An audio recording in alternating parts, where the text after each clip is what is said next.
கர்த்தருடைய பரிசுத்த நாமத்துக்கு மகிமை உண்டாகட்டும். ஆண்டவரும் உலக இரட்சகருமாகிய இயேசு கிறிஸ்துவின் ஈடு இணையற்ற இன்ப நாமத்தில் உங்கள் யாவரையும் வாழ்த்துகிறேன். கர்த்தருக்குள்ளாக உங்களை ஆசீர்வதிக்கிறேன். கர்த்தர் தாமே உங்கள் ஒவ்வொருவரையும் ஆசீர்வதிப்பாராக. பிரியமானவர்களே, இந்த நாளிலும் தியானத்திற்காக எடுத்துக்கொண்ட பரிசுத்த வேதாகமத்தினுடைய பகுதி அப்போஸ்தலர் நடபடி புஸ்தகம் 20ஆம் அதிகாரம் 24வது வசனம். அதுல முதல் பகுதி அப்போஸ்தலர் 20ஆம் அதிகாரம் 24வது வசனம். அதுல முதல் பகுதி, ஆகிலும் அவைகளில் ஒன்றையும் குறித்து கவலைப்படேன், என் பிராணனையும் நான் அருமையாக எண்ணேன், என் ஓட்டத்தை சந்தோஷத்தோடு முடிக்கவும் தேவனுடைய கிருபையின் சுவிசேஷத்தை பிரசங்கம் பண்ணவும் பண்படிக்கு நான் கர்த்தராகிய இயேசுவினிடத்தில் பெற்ற ஊழியத்தை நிறைவேற்றவே விரும்புகிறேன் அப்படின்னு முழு வசனத்தை நாம் வாசிக்கிறோம். அதுல முதல் பகுதி, அவைகளில் ஒன்றையும் குறித்து கவலைப்படேன். அவைகளில் ஒன்றையும் குறித்து கவலைப்படேன். ஊழிய பாதையில் மிகுந்த இன்னல்களை அடிக்கடி சந்தித்துக் கொண்டிருந்த பவுல் அப்போஸ்தலன் ஒருபோதும் அவைகளுக்காக மனம் சலித்து போன நிலைமையில் இல்லை.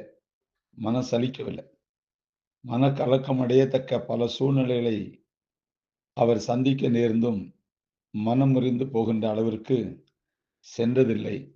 ஏனென்றால் தன்னுடைய வாழ்க்கையின் சம்பவிக்கும்படி தேவன் அனுமதிக்கின்ற எந்த ஒரு காரியமும் இறுதியில் தேவ நோக்கம் தன்னுடைய வாழ்க்கையில் நிறைவேறுவதற்கு ஏதுவாகவே அமையும் என்ற வலிமையான ஒரு நம்பிக்கை உடையவனாக அவர் விளங்கினார் என்பதுதான் இந்த வசனத்திலிருந்து தெரியுது. நாம் தேவனுடைய சித்தத்தின் பாதையில் வந்துவிட்டது உண்மையாயினும் அதற்கு பின்னர் நமக்கு நேரிடுகின்ற எந்த ஒன்றையும் ஒரு தெய்வீக தொலைநோக்கத்தோடும் பார்த்து நிதானிக்க வேண்டும். சில காரியங்கள், சில சம்பவங்கள் ஆகியவற்றின் நிகழ்வுகள் நமக்கு ஏன் இப்படி என்பது போன்ற கேள்வியை எழுப்பத்தக்க விதமாக இருந்தாலும் சற்று நெடுக சென்று திரும்பி பார்க்கும்போது அவைகளும் நன்மையாகவே திரும்பி இருப்பதை நாம் உணர முடியும். பவுல் அடியாருக்கு அத்தகைய வித்தியாசமான விசுவாச பார்வை இருந்ததற்கு சில காரணங்கள் உண்டு. ஒன்று, பவுலின் வாழ்க்கையில் அங்கே சுய விருப்பம் சார்ந்த எந்த குறிக்கோளும் இருந்ததில்லை. தன்னல ஆர்வம் சார்ந்த எதிர்பார்ப்பு இல்லாததால் எது வந்தாலும் வரட்டும் என்ற ஆயத்தமான மனநிலைமை அவனுக்கு இருந்தது. இரண்டாவதாக, துன்பங்கள் கஷ்டங்கள் ஏற்படும் போது இயேசு கிறிஸ்து குறித்த அவனுடைய சித்திரங்கள் மாறாமலேயே இருந்தன என்பதை நாம் பவுலடியாரின் புஸ்தகத்தில் வாசிக்கிறோம். இயேசு கிறிஸ்துவை மிக நன்றாக அவன் அறிந்து வைத்திருந்தான் என்பது உண்மை. அவன் அந்த தனிப்பட்ட அறிவின் நிச்சயம் என்ன வந்தாலும் அது இயேசுவின் நாமம் மகிமைக்கு ஏதுவாகவே வருகிறது என்ற ஒரு நிறைவான நம்பிக்கையை அவனுக்கு ஊழிய பாதையிலே அளித்தது. யோசேப்பின் வாழ்க்கையில் நிகழ்ந்த பல நிகழ்வுகள் புரிந்து கொள்ள முடியாததும் ஏன் இப்படி நிகழ்கின்றது என்று எண்ணுகின்ற விதமாகவே இருந்தது. ஆனாலும் யோசேப்பு தெளிவாகவே இருந்தான். என்ன நிகழ்ந்தாலும் தேவன் அவற்றை நன்மைக்கு ஏதுவாக மாற்றுவார் என்ற நம்பிக்கை அவனுக்கு இருந்தது.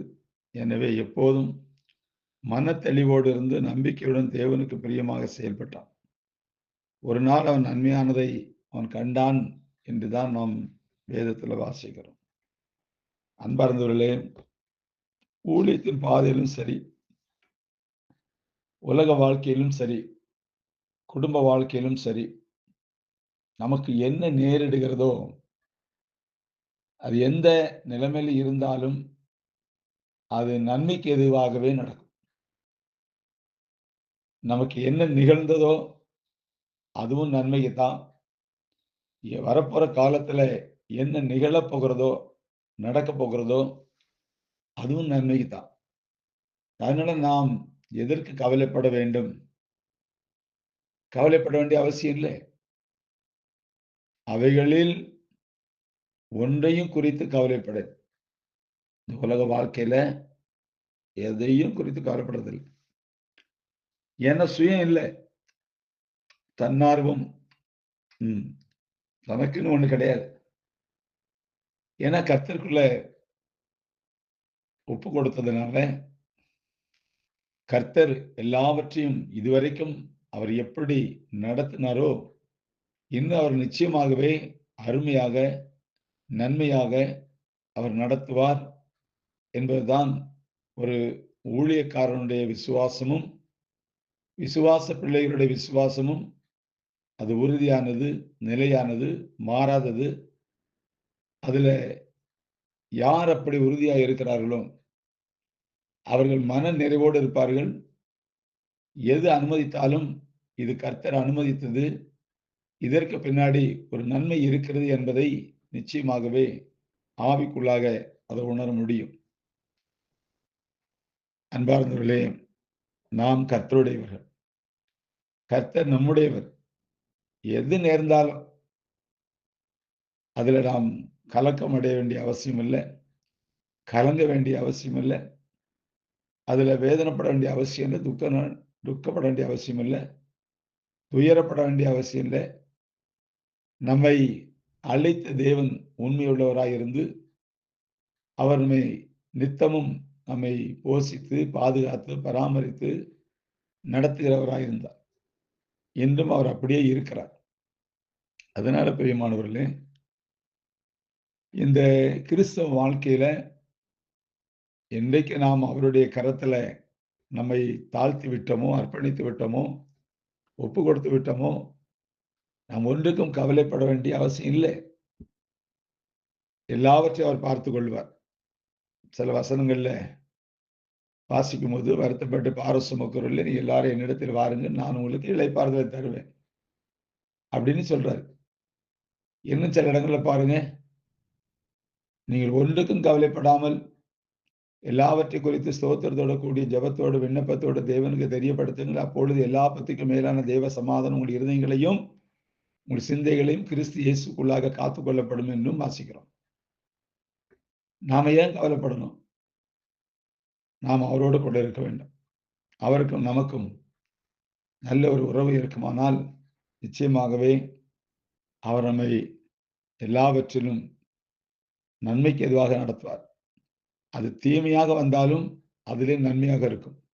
அதனால உங்களுடைய வாழ்க்கையில நீ எந்த நிலைமையில இருக்கிறீங்க, எந்த நிலைமையில இருந்து கவலைப்படுறீங்க, அந்த கவலையை நீக்குவதற்காக, அந்த கவலையை போக்குவதற்காக பவுலுடைய தைரியத்தின் ஆவி, பவுலுடைய வைராக்கியத்தின் ஆவி, பவுலுடைய விசுவாசத்தின் ஆவி, பவுலுடைய ஒவ்வொரு அடியெடுத்து வைத்த பாதைகள், கடந்து வந்த பாதைகள், இன்னும் நான் கடக்க போற பாதையிலும் எதுவாயினும் எப்படி இருப்பினும் நான் கடந்து போவேன், அதில் நான் கவலைப்படவில்லை என்று சொல்லி அவர் அவ்வளவு தெளிவாக சொல்லுகிறார்.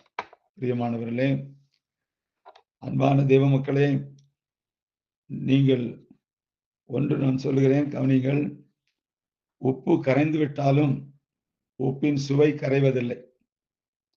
உப்பு கரைந்து விட்டாலும் உப்பின் சுவை கரைவதில்லை. நல்லவன் மறைந்து விட்டாலும் அவன் நன்மைகள் மறைவதில்லை.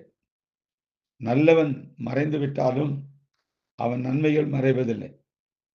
இந்த பகுதியை நாம் சற்று ஆழமாக உள்வாங்குவோம்.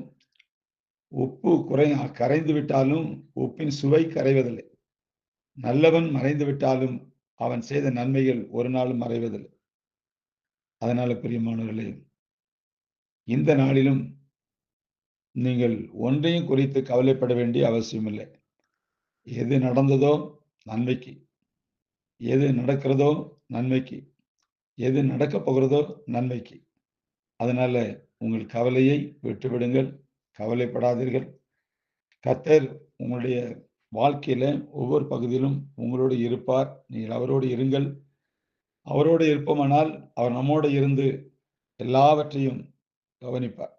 நமக்கு ஒரு தெய்வீக நோக்கங்கள் வேணும்.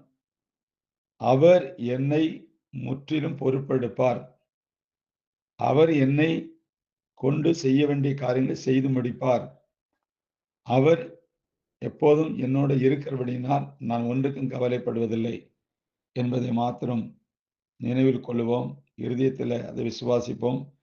தொடர்ந்து பயணிப்போம். கர்த்தர் உங்களை நடத்தி ஆசீர்வதிப்பார். God bless you.